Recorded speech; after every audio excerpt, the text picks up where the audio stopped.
like that. That's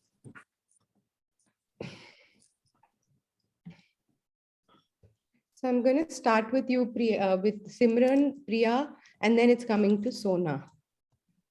Oh, it's live. Paras has the best background. Always has to be. Yeah, gorgeous, gorgeous. That's it. Hey, after all this, you've Everyone's got to take coming all of after us this. to Ladakh, okay? All Yeah. the ladies. After this, everyone's reaching oh Ladakh. God, ये मेरा क्या हो गया? What have you second. done, Sona? Oh my God. बहुत ही Wait. खराब लग रहा है. हाँ, ये तो We पता नहीं can't क्या see हो you गया. at all. Yeah. Wait. But there were ladies who've used it and it worked. A second. Better to not experiment. 1 sec. Yeah. Put your phones on silent also, just in case. Yeah, because nobody is being able to connect and then they'll start calling Start you. calling everyone. Yeah. We will wait for Dr. Pradhan and Simran. I hope they're able to connect. No, she's saying she can't find this, Dr. Pradhan, the tab as a speaker.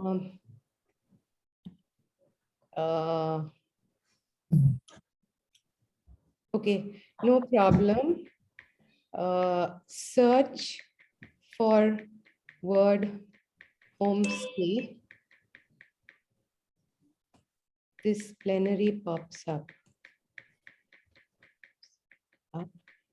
Then join.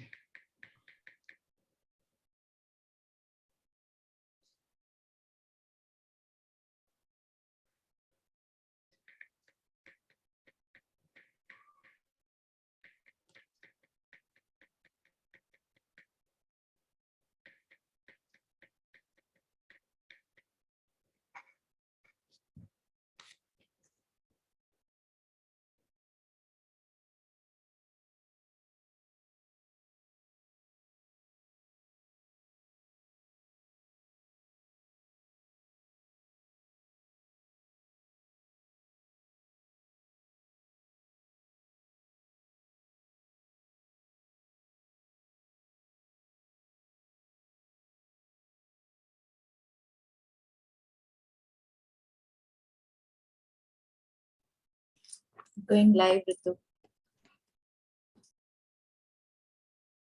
Why are they getting us live 6 minutes before?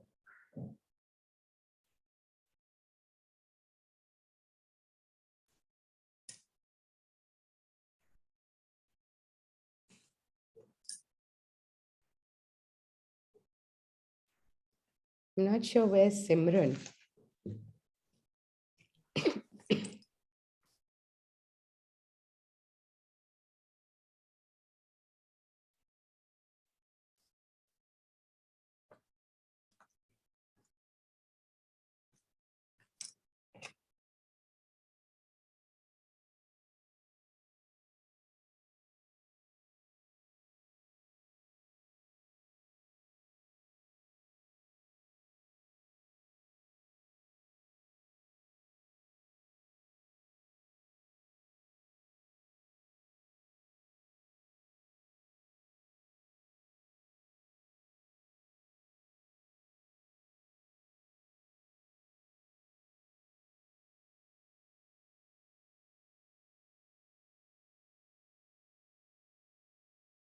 She's not picking up. And I was trying Dr. Pradhan. I'm trying Simran now.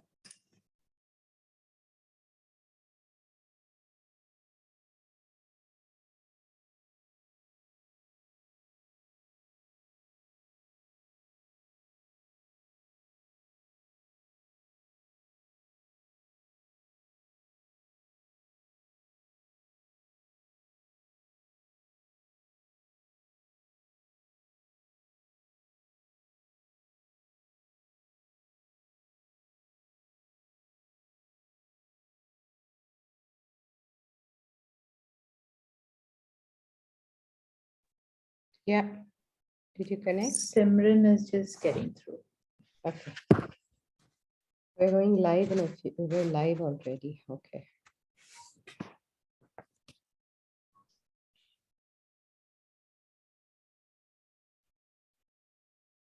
We're live, but it's not yet open to participants, I think, because there are only 6 of us.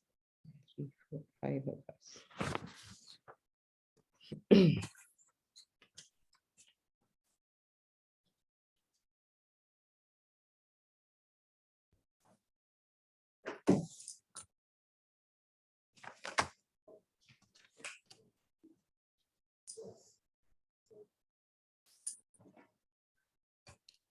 The host is saying you can start. It's going on live.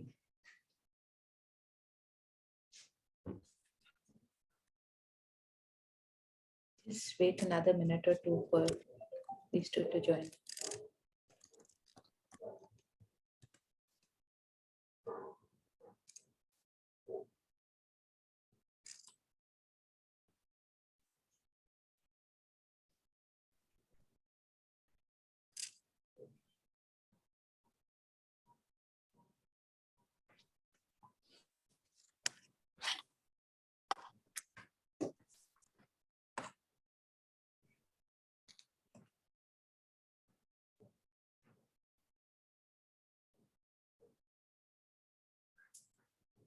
Yeah, Dr. Pradhan's here. Still have 2 minutes, Ritu. Yeah, we're good. Yeah.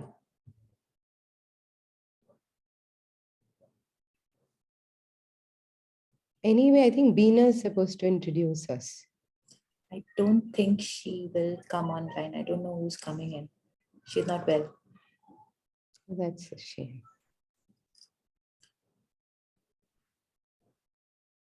Dr. Pradhan, you want to put on your camera and see, ma'am? I'm just doing it. Camera किधर नहीं आया ना अभी तो start video नहीं start हुआ है.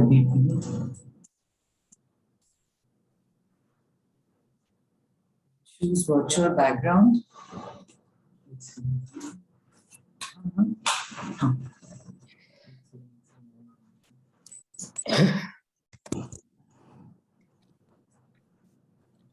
Yeah. Okay. Thank you. Hi, welcome, Dr. Pradhan. Good afternoon. No problem. We still have a minute. Yes, Simran's on time. She's here. Brilliant. We're all in. Participants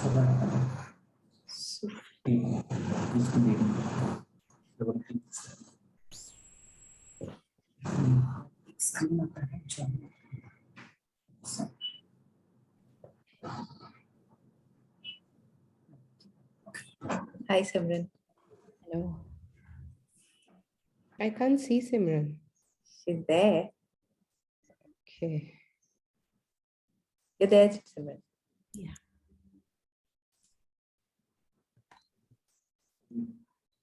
Okay. Hi, Simran. Hi. Great. We've all made it in good time. We're live, actually. We'll wait for a quick introduction by the tracks moderator. Don't think there's a moderator, so you could just start, Ritu. Yeah, I should start. Yeah, you could just introduce it. But the session is yet to go live, so I think I should just wait. I mean, it's not gone live to the participants is what I meant. Has it? No idea. Some 7 participants are there. 1, 2, 3. Yeah, there's 7. No? It will only show us. It's showing the host. Who's the host? Someone will be the That host. is the guys who are sitting in the tech team. They let you in. So there's We are on.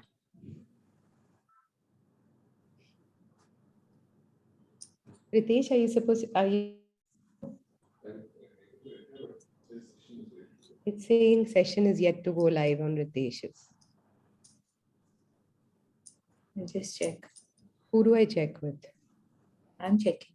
Okay.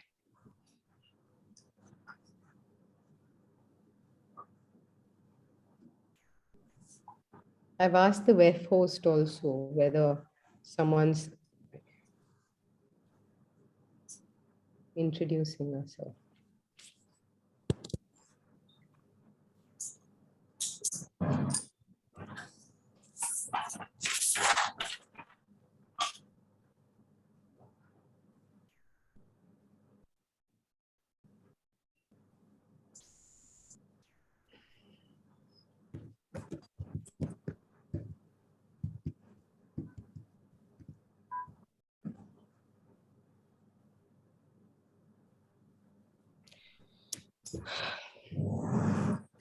Priya, should we start?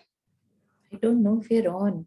So just let me, I have no idea. Is Ritesh able to log on? He's logged on, but it says session not live.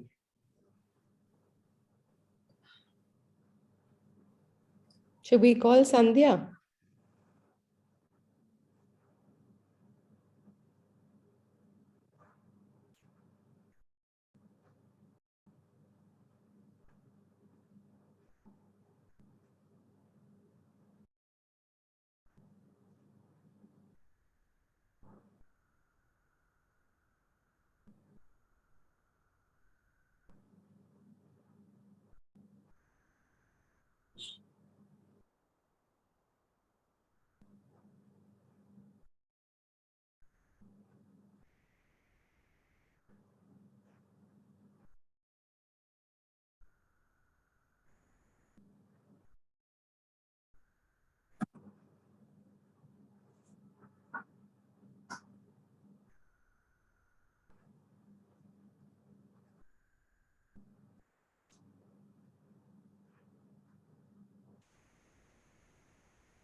Okay, thank you.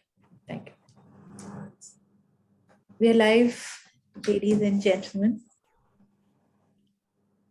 Are we waiting for someone else? No, we're all there. Everybody's here. Please. Introduction, take it away. It's all yours. Okay. Good evening, everyone. Good evening, because I'm guessing mostly India is watching today. Though it's global, it's early hours, but good evening and good morning to everyone. Today's discussion is on decoding the homestay opportunity in India. And I've got an extremely eclectic panel. As I introduce them, you'll know what I mean. We have some of the industry stakeholders here who are going to take us through the ins and outs of the homestay business and the opportunities and the growing phenomena in India. We have Dr. Shalini Pradhan, who's the owner of Casablanca Reality and Chiku Villa Homestay in Goa and the Pradhan Dental Stay Clinic. We have Dr. Sona Mazumdar, a strategic brand partnership and experiential marketing specialist. Sona is a ardent traveler and a travel buff, and we're going to hear the customer perspective from her. We have Simran Kaur, who is the owner of Amrapali, House of Grace, which is converting from a boutique property to a homestay. So a very interesting conversation lying ahead with her on that. Paras Lumba, who's the founder, Global Himalayan Expedition, a social and entrepreneur and someone who believes in the model of impact tourism and a very interesting concept that he'll share with us on homestays and the good work that's being done in some of the most inhospitable locations like Ladakh and Northeast. We have Priya Vishwanath, who is General Manager of Ama Stays and Trails, IHCL, and moving from 50 homestays to 200 in 2025. So a lot to catch up and understand what's happening in the branded space of homestays from her. And your moderator this evening, truly yours, is Ritu Chawla Mathur. I'm a hospitality consultant running my own consulting firm called the Prognosis Global Consulting. So as you can see, the panel is extremely exciting, and they're going to share with us what's happening in the homestay space in its latest avatar, because homestays is not a very old concept really in India. In fact, there are many myths around homestays that have discouraged people from using it in the past in India, but times are changing. Indian travelers have become gradually building an appetite for alternative accommodations like villas and homestays over the last few years, and post-pandemic, the interest has shot up significantly. In fact, as COVID ravaged the hospitality sector, homestays came to the rescue.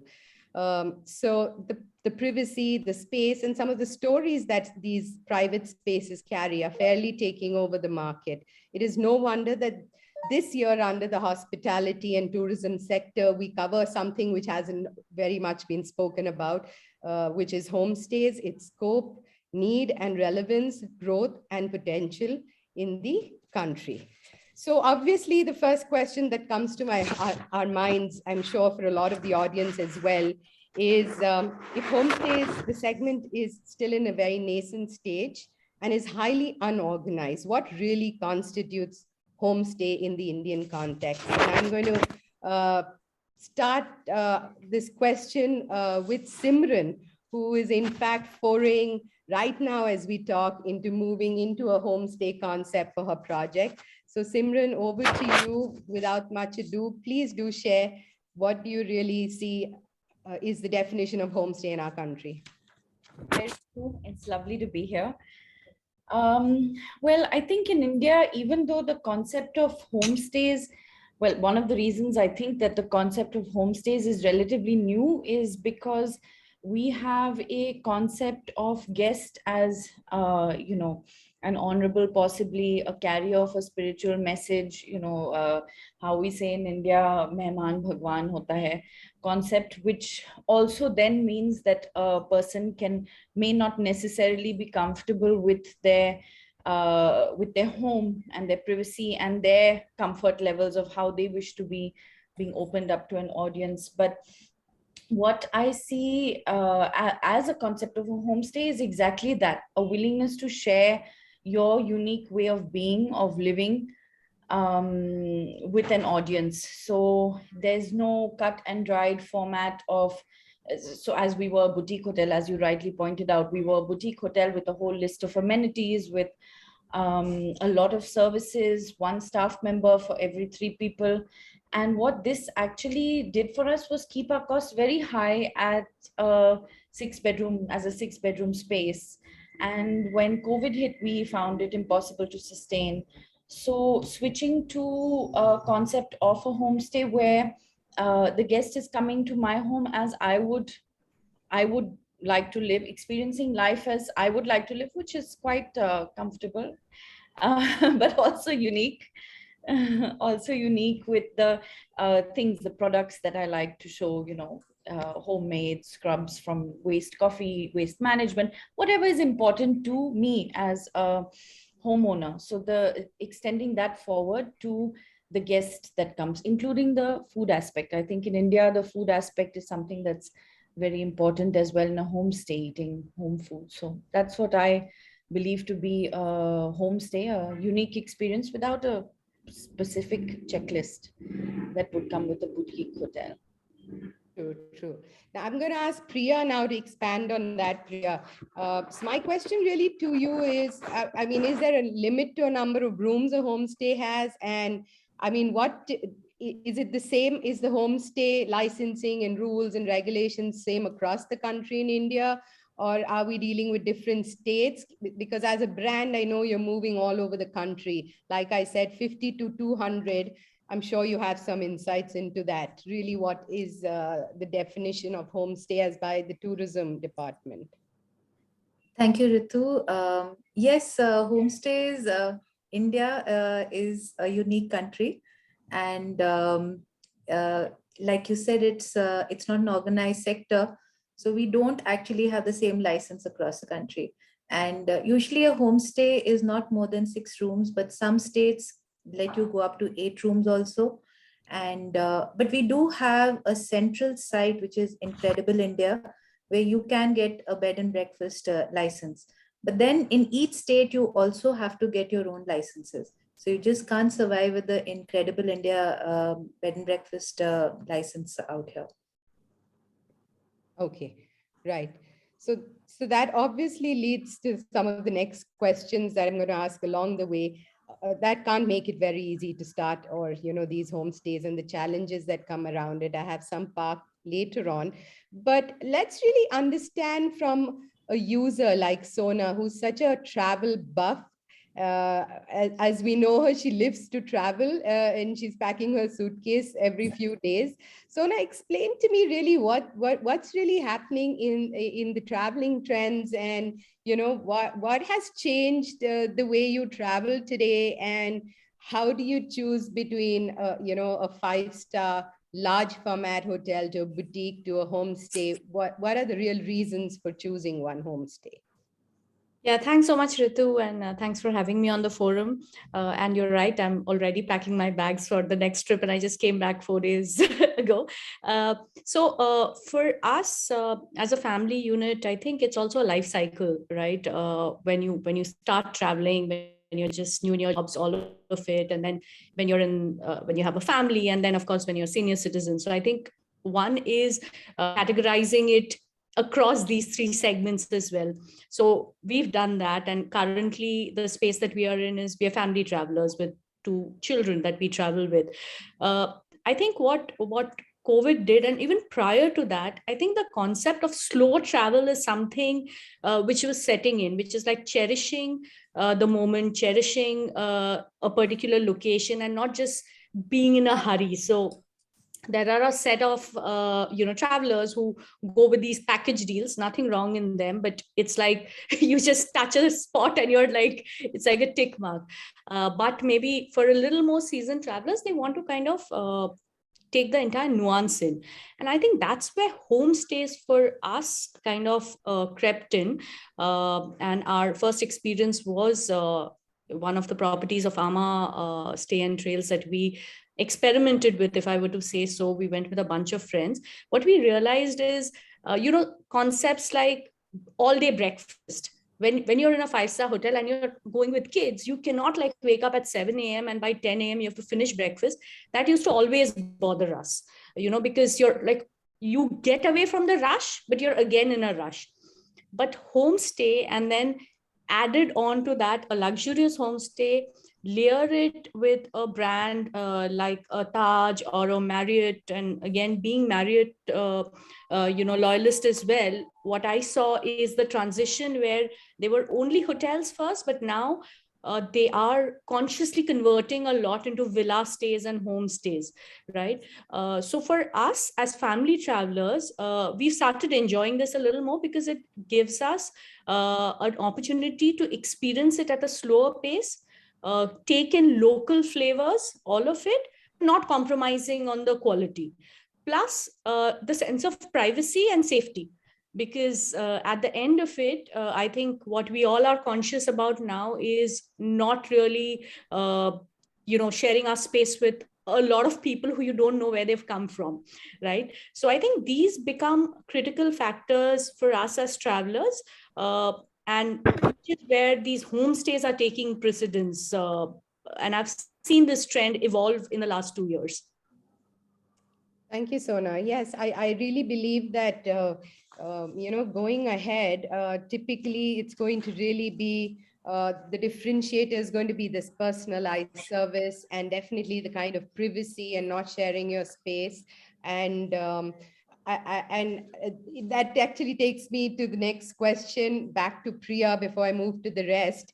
So with the branded hospitality players, now as a homestay brand that Ama offers under the IHCL banner, in the luxury segment, that too. Our homestays unfair competition to hotels. Like Sona may tomorrow be able to afford the best of 5 stars, but is very comfortably moving to away from maybe hotels and moving to homestays. So really, what do you have to say to that, to the industry that feels that homestays, are taking away and, giving really good competition to hotels? I don't think so. I think it's just a new segment which has started in our country. This was always there across the globe. And people, when they travel as groups, as families, as friends, as a bunch of people who want to be together, they would like to be staying in a home like ours. Of course, homestays per se is a different segment which has been in the country for a very long time. But today, to be staying in a branded homestay where you get your own space, your privacy, and you want to be together. So you just don't get a room today. You get a whole bungalow to yourself. One of our campaigns is the bungalow is yours. And I don't think Sona would not stay at a hotel, but when she's just gone with her husband, I'm not sure she'll come and stay with us. But when she's gone with a group of people, I think this is the option, because you get your own lounge, you can be in your pajamas, nobody's going to look at you, and you get the food you want, you have the pace you want, and everything happens. So we're not definitely going to eat into hotels, and we're part of a larger brand, so that's our mothership. But yes, this is a new offering that I think the people in India are going to have, and they've started realizing that they can work from here. So that's where I think during COVID, we got a lot more impetus towards our brand. But across, even at a lesser segment, it's not only the luxury homes which have been selling, it's all homestays across have been selling very well because people wanted to move out. Yes, this is a brand and a segment to stay with us. Yes, in fact, going back to what Sona had mentioned, the ease of booking, truly the fact that, there's not much of a lead time. I may just decide a few days out, and there are higher chances of getting homestays across a range of price points, especially in remote locations where, in fact, that's the point I would also add as a consultant, really. From the ownership standpoint, it really bridges the gap, especially at places where developing a hotel can be commercially unviable.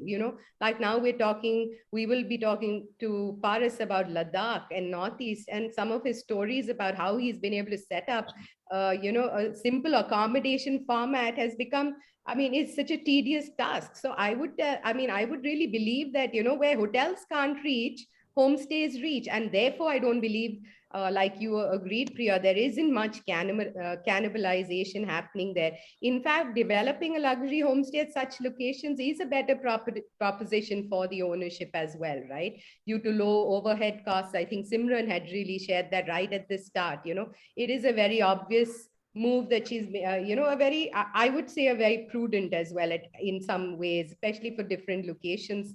It would come up as an intelligent decision. So yes, I think that would be a fair point, that I think everyone can coexist, because if some surveys are to be believed, the travel trend says that people are looking at unique accommodation, right? And they are now open to lodges, eco lodges, huts. They want to stay in different, tree houses, private villas, of course, etc. So a lot of action on that front. And I think with the domestic travel booming, there's enough share for everybody.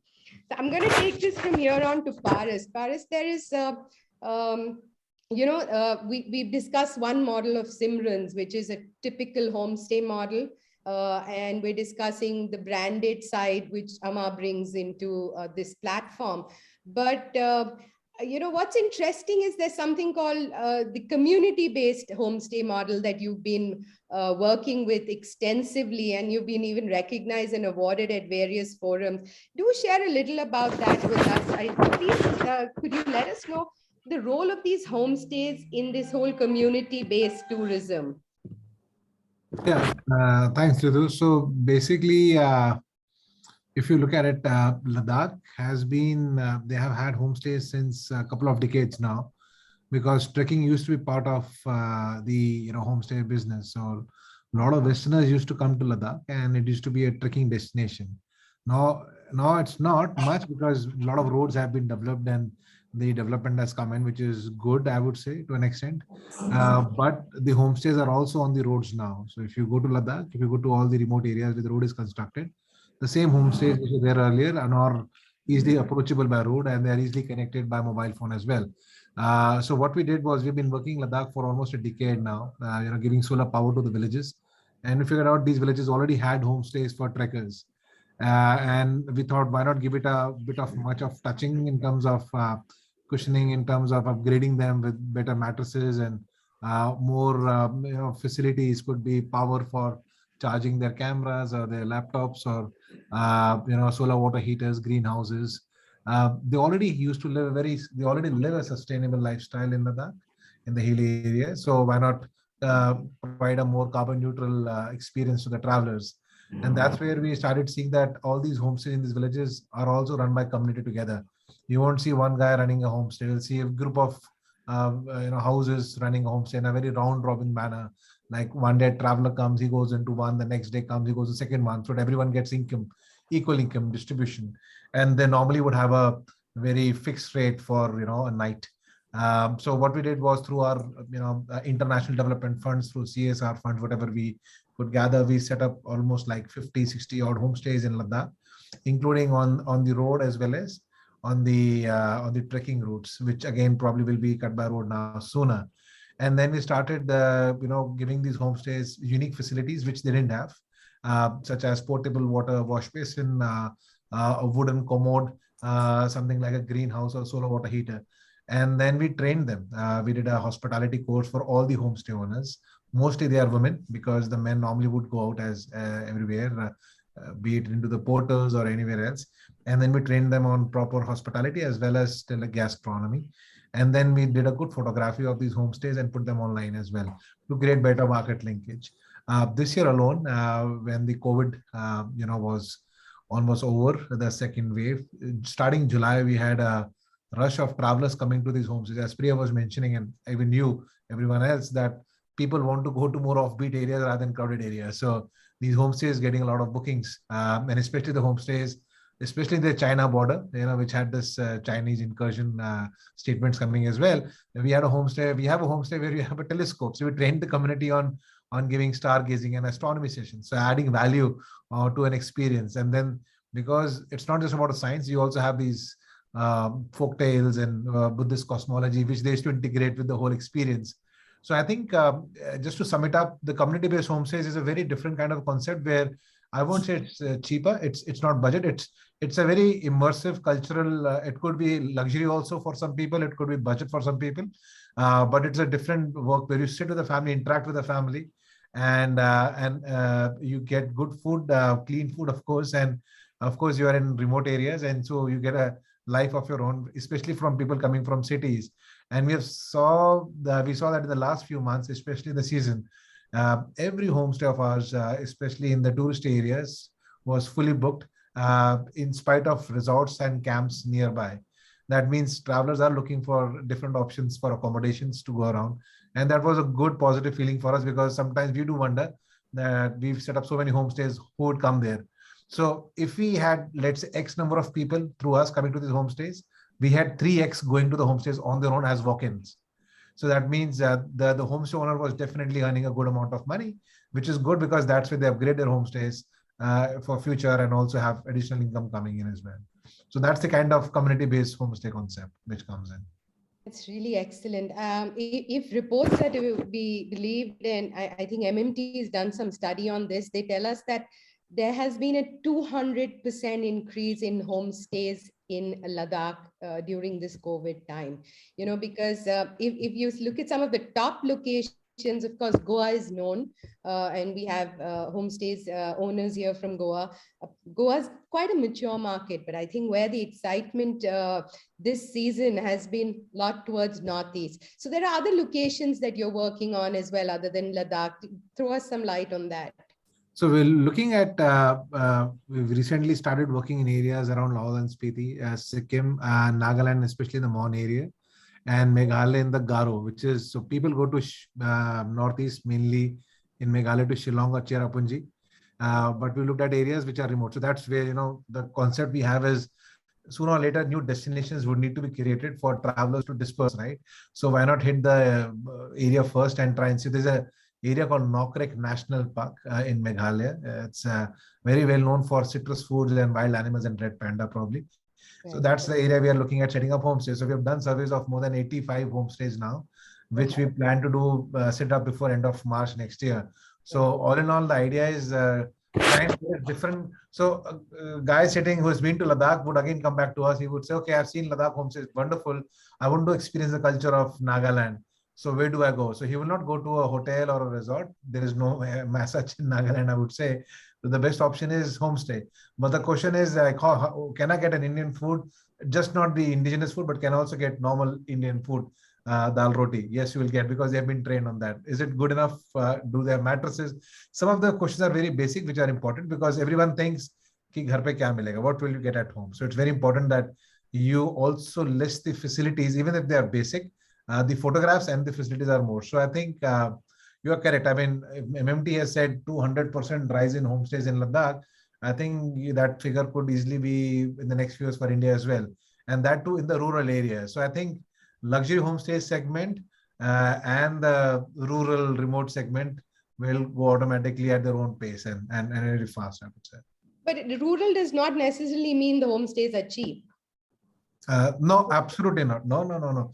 So there are homestays in Ladakh which even charge 7,000, 8,000 rupees per night, because they integrate the experiences along with it, right? So you will have a trekking route, you'll have like an astronomy I mentioned to you, and they will also have good. So the idea is, when everyone goes to a homestay, normally thinks about the hygiene.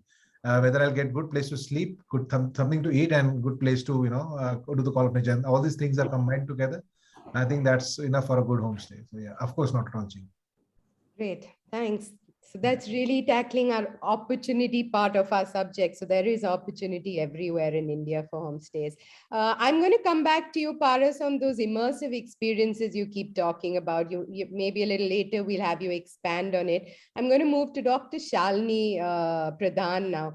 Ma'am, I understand you've opened your private home, that once your private home, and now converted into a homestay, and chosen a brand to run it. Do share with us, what did you see as the opportunity? What went behind this whole thinking process? And maybe it'll be food for thought for some of our viewers who are looking at something similar. One thing was that from Bombay to look after a big house was a difficult task. So it was really convenient to have someone locally with the infrastructure and logistics that Taj has to look after your property. And I must say, they do a wonderful job for it. And it was because we were not using it that much. You go 4 or 5 days a month, but the rest of the time the house was just lying around. So it was one of the biggest drivers. And we chose Taj because they came with an honesty, and they came with a module which was unsurpassed. None of the other saffron stays or whatever could compete with their experience and their ability to set it up. So that was our thinking, and it's been a great run. They've done a great job there. Great, thank you so much. So if I know there's been a short stint there, but I'd really like to know, so would you really say a luxury homestay is profitable? As I said, I'm sorry, I'm going to ask you this again. No idea, because my finance controller is sitting right here. You're going to ask that question.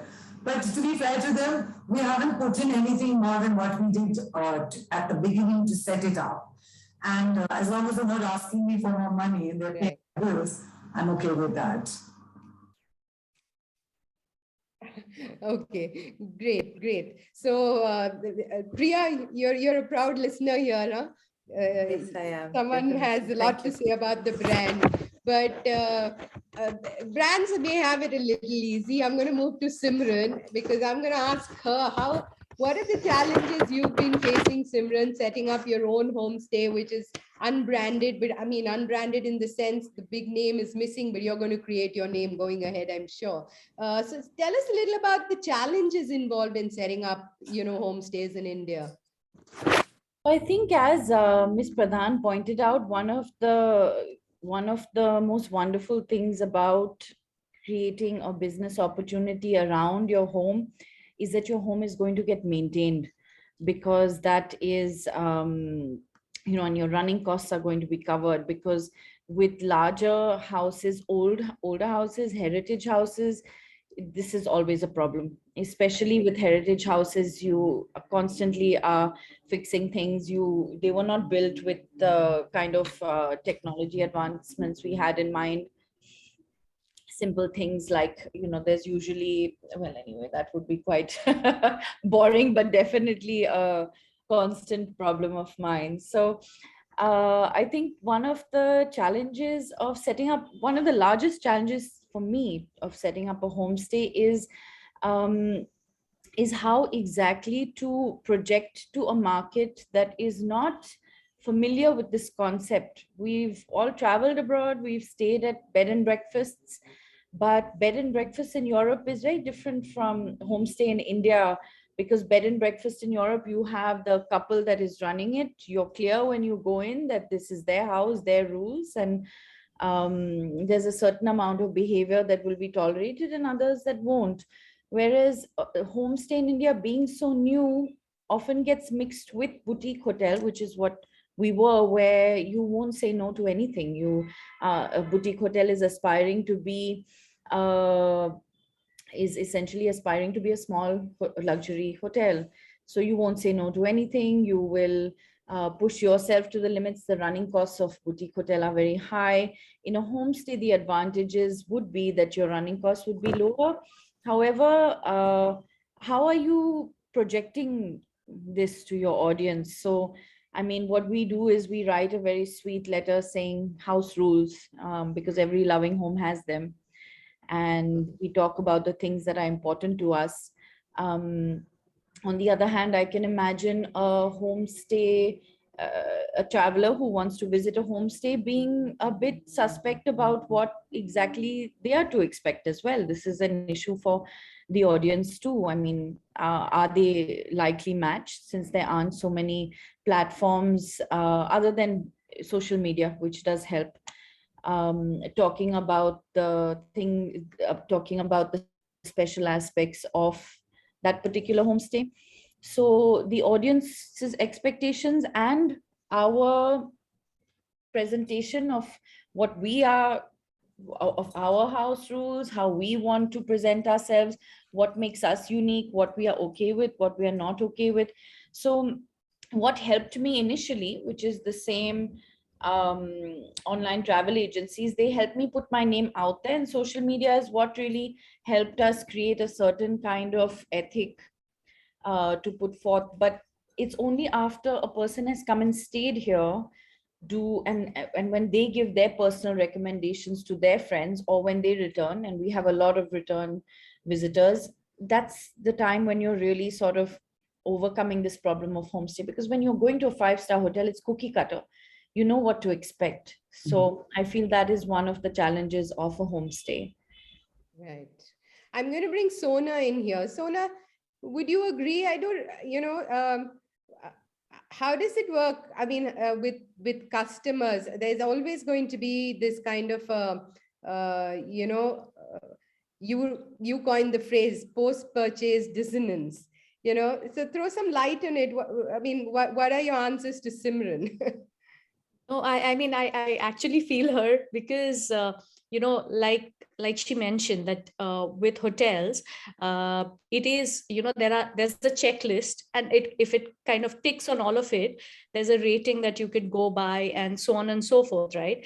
But because the concept is so novel in India, and Indians by virtue, I mean, we all are Indians here, we try to push the envelope, and again, maybe like she faces it, you want to get a little more for your buck. So what happens is, a traveler like me, the first thing I do is, when I'm booking a hotel, I just hop onto a TripAdvisor and will look up a review, right? But there aren't so many of those reviews for homestays, because there are so many and they're unique in their own way. And the whole task of going into their Insta account, or logging into their website and trying to read specifics, gets a bit cumbersome. So like Simran said, that's where word of mouth actually helps. So every time we in the last couple of years have stayed in a homestay, we come back, talk about it, we put up the pictures. So I think word of mouth marketing is the only thing which works here. And the challenge is there, like I was just mentioning earlier, that there's so much opportunity for homestays which has just cropped up, that on Facebook, I mean, I personally follow some 3 or 4 homestay groups, and because I stay up in north, there are, like, every day I get inundated by some 10 or 12 listings in nice obscure places. But then, you know, there's a very side of me that I really don't know the person there. I don't know anybody personally who's gone there. So is it really, are they really offering what they're promising to offer, right? So it is very challenging. And if there was a metric which was a common metric for measuring homestays, I think as consumers, customers, our life would be a little simpler in to that extent. You're on mute. Sorry. Yes, I think this is also soon going to become a systematic, what do you say, way of choosing homestays. Sooner or later, with the numbers increasing, I'm sure we're going to have this ranking. Though I do remember, Priya, there's any ranking system that you're aware of, or something that the Taj follows, or how do customers decide between homestays? So basically, in the country, Incredible India is where you can get your bed and breakfast license, and they give you either a silver or a gold rating, and you could choose a bungalow on that. Of course, we have the added advantage of having a mothership of IHCL and Taj as a brand, that I think nobody questions what they're going to get into. So more than the rating is the location where it is. And yeah, if the location works for you, I think our guests are really happy. And yes, you're right. Actually, it's been a lot, not word of mouth only for us. Of course, it's been our guests, our own loyal IHCL guests who've been coming and staying with us. So, you know, they found this, okay, I'm just, the couple is going, then we go and stay at the hotel. But if you're going with the family, let's go and stay at Ama. So even the coining of the name for our brand is Stays and Trails. So we actually have guests who are trailing us, and they're asking where is the next one opening. There's a lot of excitement amongst them to say that, okay, now it's open in Kodaikanal, now you open in Jodhpur, which we opened just a couple of days back. So, okay, now I can drive down to Jodhpur from Delhi. Can I do that? Yes, you can. You can stop on the way. You've got a hotel there. So, of course, in comparison to Simran, we have a huge advantage of our spread because of our entire company being there. Sure. Coming back to what Dr. Pradhan had shared, you know, she's been happy and she says it is profitable. So I'm going to ask you some poking questions. Are homestays and is Ama offering a profitable venture? So, do share. Yeah. That's their pre-sold clients. I mean, Taj is pre-sold to everybody. Yeah. So they've got a high-profile guest list. Yeah. They manage their operating costs fairly well. So I'm sure it is immensely profitable. Right. So, Priya, can you throw some lights? Would it be fair to ask you what kind of profitability can one expect from homestays if I was to run? Is there any numbers you could share? Just a benchmark, indicative, you know? So our endeavor is to give at least a 40% GOP back to our owners. Wow. But that is because we also work along with our hub hotels, our hub and spoke model, which has actually helped us to not only expand but also operate and run efficiency, is because we have our hub hotels who support us completely. So sitting here in Bangalore, can't run hotels across the country, and it's been easy for us. But in terms of what exact numbers, I'm sure Simran can give it to you, because in my case, I think I have a huge edge. I have the vendors of my hub hotel who give us better rates. I have the efficiency of not having a manager at every property, because, you know, we either have a cluster approach or we have our hub hotels supervising the operations. So our payroll costs are not as high as it would be required in a homestay if you are not. And of course, I think an owner staying at the property is a different cost benefit, which will be there. But moving from a boutique to a homestay because you found it more financially viable is also another reason that, you know, hotels, you're supposed to have large menus. You have a menu out here. Here it's a la carte, in the sense that you ask the guests what they want and we cook what they want. So we are not giving them a menu per se, we're giving them a choice of whatever food they want, but the whole family eats together, because we're selling the bungalow to one family. We're not Right. selling it as a single, like 5 bedrooms, so 5 different families are staying there. So yes, there is a benefit in terms of costing for that, because if you cook 5 different meals, there's a huge cost to it. Right. So, Great. Thanks, Priya. That's a great insight. I think people who may be looking at this as an opportunity, I think will benefit from such information, because I think it's critical to understand the model really. Coming back to Simran, if you had to give 2 tips to someone exploring homestay as a business, what would that be, Simran? One would be that if you are not able to be hands-on in management, either hire a company that will do it for you or get yourself a good manager, because your reputation is the only thing that is going to keep you popular. True. So don't mismanage and don't compromise there. The second thing would actually be probably my main reason for switching from boutique hotel to homestay. Each person has something unique that they want to present to the world in whatever way, shape, or form that may take. So if you find that service is actually something you really enjoy, then a homestay would be a great platform to meet a lot of people, to show your creativity in various different aspects for those who like using the home as a platform with which to present, their nature, their qualities, their interests. So I would say if it's a passion of yours, then do it, because if it's not, then you will not like your guest. You will find every single issue that you encounter, and you will have many, because guests have demands. You will find every problem too tedious. So it should really be a passion. Otherwise, don't do it at all. So Right. when we actually were switching to a homestay model, we've been approached by a lot of people who wanted to take over and run us. And a lot of the numbers, since you were speaking about numbers previously, Ritu, were very attractive.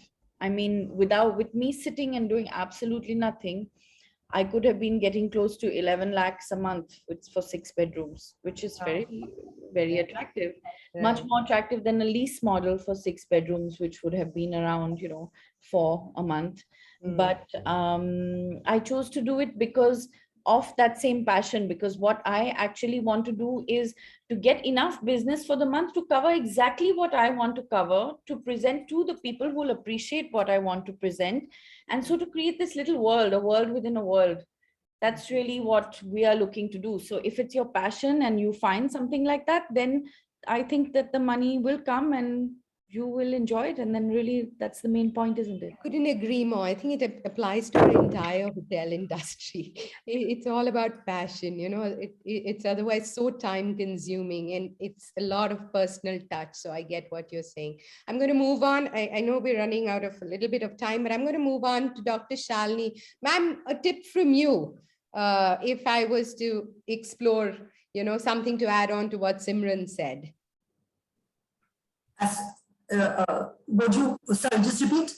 So I was asking, would there be something like a tip that you'd like to share if someone was keenly exploring homestays as a business? I just feel that every homestay has to have a unique personality. And I mean, I'm just taking off from what Simran says. I'm not at all, but we've given the best to our house because it's our home. Finally, it's a reflection of your personality. And I just feel that has to show in the space and in everything. And I think that's all it needs. It has to be just a unique environment in which a guest comes in, which shows the personality of the person. You don't want to stay in a hotel because, as someone said, it's a cookie cutter module. You don't want that cookie cutter module. And getting away from that only comes from the owner. So it has to have a sharp reflection of who the owners are and what they're all about. How do they enjoy their own space? Yes. I mean, that's a great way to end this thing, like saying, really, And I think in some conversation, I remember noting this down, saying, that Indians, we have a fundamental need to stay in houses, right? I think you had pointed that out. And I thought that was so beautiful, because ultimately homestays don't have to be hotels, and that's the point that you're driving home beautifully. Yes. So thank you I'd so like to much. come in here, Ritu. It's one thing that even we do, because although we are a company, we have brand standards, but each home, actually, we try and retain the essence of the owner. So, the owners are deeply involved with us when we set it up.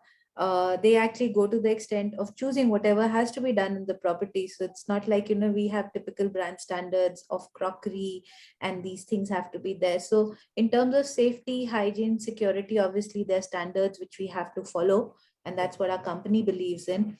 But it's right to buying the crockery of the house, it's to the bed linen, to everything that is there in the house is something that the owner gives to us. And of course, it's got to be of a standard which we both discuss together. Right. So their spirit is left behind, and that's what makes a home, actually homestay, a little more special, because people are able to experience that part of what that owner was trying to also share with them. This is a very interesting share that, all of you just explained lovely. I'm going to move on to Paris. It's going to be like the icing on the cake, because Paris, do share with us some of these very exciting, immersive experiences that, I know everyone has some great homestay experiences to offer, but the kind of work you've done on those Astro stays, and I'll leave it to you to elaborate, because I think that'll be very interesting. Because at the end of the day, I think this is such a creative line as well. There's so much you can put out there if you like to do things differently. So do share that with us. Oh, I think I was hearing everything. I got so many ideas today on the panel itself, for because see, we are at the basic level, right? So we have the whole glass empty to fill the water in. But the best thing about homestays in these rural areas is the community is very open, and because they have seen travelers passing by, so you don't have to ask them first, are you okay to have travelers inside your houses? Of course, COVID does bring in some inhibition, so you have certain criteria and protocols you follow for that. But what you've seen is that in these remote areas, or even in these mountain areas, in the rural region, all the homestays are actually an experience in itself. So you don't book it as an accommodation, you book it as an experience, frankly.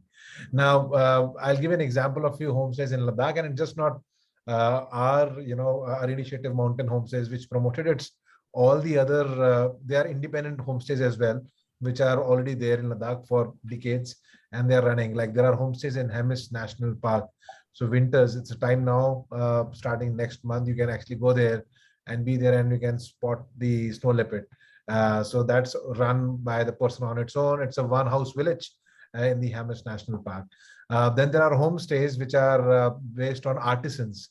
So very close to Leh, there are a couple of villages which works on copper artisans, and they've been there for centuries there, trying to make this lovely copper, this utensils, which are actually very costly because a lot of amount of effort goes in.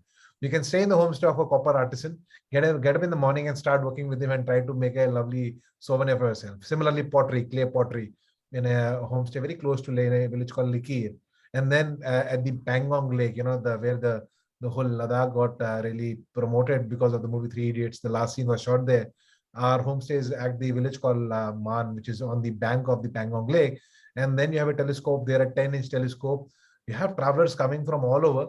And we have trained the community, 5 young girls of the village who are graduate and done their schooling, and they were looking for some kind of a livelihood opportunity. We got them trained for a week by a few scientists from Bangalore, and put up a telescope there. Interestingly, I was mentioning earlier as well, these villages are powered by solar with us. We electrified those villages a few years back because they didn't have electricity. So the batteries are powered up by solar in the morning, and the same batteries which are powered up by the solar powers up the telescope in the night to show the travelers the moon. So eventually sun and moon combination comes in a very scientific and spiritual manner. And so you have these, you stay at the homestay, have the good food, tupka and everything. Around 9 o'clock, go out in the veranda, and you have travelers, either the homestay travelers or resort travelers coming to see the stargazing sessions. Jupiter, you name it, Saturn, moon, the galaxies, the constellations. even, every time I go there, I myself feel that, okay, I learned something new. And you have these lasers which they put it onto the sky to actually show you the whole thing. And it's a really learning experience. And then you have these homestays, which are also very close to monasteries. So you call them monastic homestays. So a lot of people go to Ladakh to actually get peace and calmness and tranquility. So you sleep in the homestay in the morning, go and attend a prayer with the monks. They are anyways doing their prayer, just sit with them, and then the whole the whole trance you achieve with the monastery prayer is different. So I think, as you were asking, the experiences are amazing. Every region, even within region, there are sub-regions which have their own, different, I think, history and culture associated with it. And for us, homestays in mountain areas are an experience in its own. Every homestay is an experience. Brilliant. I think after this I plenary, sold you you're Ladakh. going to have a lot of people knocking on your doors, I'm sure. And that goes for Simran and Dr. Shalini. What you guys do is so inspiring and so exciting. I mean, I myself now, I'm going to relook at the whole homestay proposition. And I truly believe that in promotion of tourism today, if the private comes in hand with the community, and government just becomes a facilitator, I just believe there's so much to be done. I mean, the potential is great. If many of us and people sitting in this room, I mean, imagine if we were to join hands and build the tourism of this nation. I think there's a lot of excitement there. True. So I think we've had a very invigorating session. It's been extremely interesting, the insights, and I think it's time to conclude. So I'd like to thank each one of you for being here, taking out time and, sharing and having an unfiltered conversation. I think that some of the points you've shared, really, if I was someone looking at foraying into homestays, I'd get a lot more confidence, or, I'd have a lot more clarity. And I mean, that may not have been the only agenda of this session, but I'm sure someone now can know the ins and outs of this business and explore it. I also believe that, homestays have evolved into a preferred option, no doubt.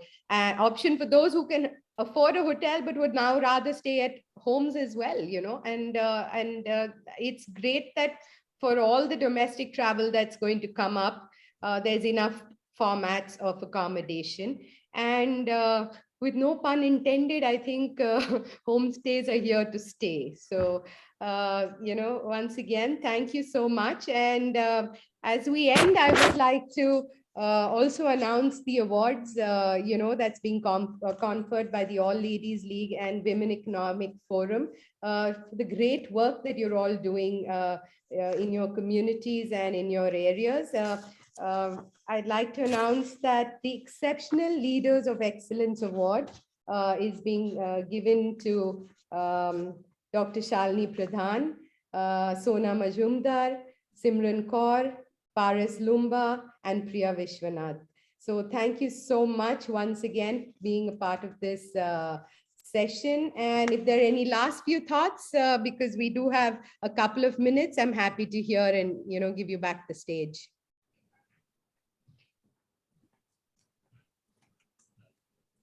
I think huge credit to Paras for what he's doing. I mean, I just bow my this thing, because it's incredible. Yes. To see Ladakh, which is so challenging. So I just have to give him huge kudos. Yeah, I'm glad you brought that up, ma'am, because I know you're on the other side as a user. You've traveled to Ladakh, and I think being on both sides, you have both sides of the story you see. And, coming from you, I'm sure it means a lot to Paras, Paras, do share some of the names of these awards and recognitions you've got. I mean, there's some very large names, I know. I'm sorry I haven't done justice to it, but we have a few minutes. You may as well let us know that. I mean, so we started as a company to electrify the remote villages of Ladakh, and the idea was to stop migration of these communities. And being an engineer, I don't have any travel experience myself. So the idea was to try and get livelihood in these areas. And I think a few of our documentaries are on National Geographic. Yeah, we had some good amount of awards to the travel industry. But I think it's always been an inspiration because areas where we work in, you need these recognitions to keep the horse moving. Otherwise, it's a lone battle in the climbing up the mountain. Every time you're wondering why you're doing what you're doing. So that brings in a lot of confidence here. Great. Okay, thank you very much. Thank you for being with us this evening and have a great weekend. Sure. Thank you, guys. Thank you. you. Thank you, Ritu. Bye. Thank you all for coming Thank here. you. Thank Bye. you so much.